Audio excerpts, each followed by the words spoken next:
Ce sont les Gaulois qui, comme nous le savons tous, avaient d'énormes quantités de potions magiques à transporter, ont inventé la barrique. Et celle-ci a traversé les siècles.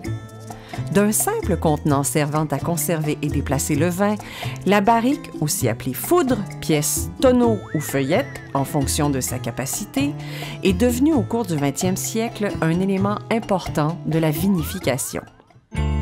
Le lieu d'origine des forêts, la densité du grain de l'arbre, le chêne le plus souvent, et les techniques de fabrication sont autant de paramètres qui définissent la qualité des fûts et marquent ainsi l'identité des vins, qu'ils soient rouges ou blancs.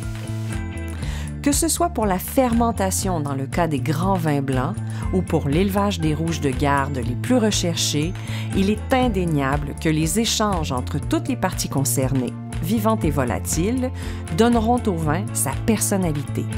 Des notes de clous de girofle, de fumée ou d'amandes grillées, mais aussi des parfums poivrés et vanillés sont autant d'arômes apportés par un passage en barrique, arômes qui se marieront si bien au mets d'un repas entre amis.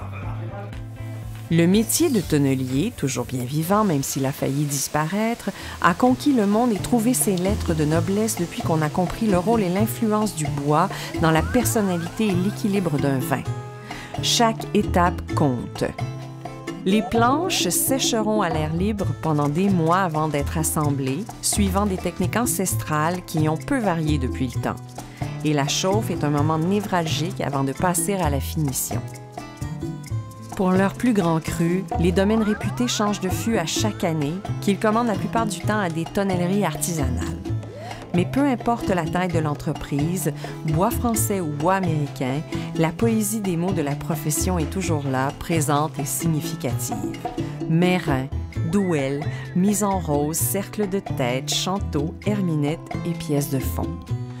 Tenez-vous-le pour dit, derrière l'expression d'un vin, on le sait, il y a l'homme.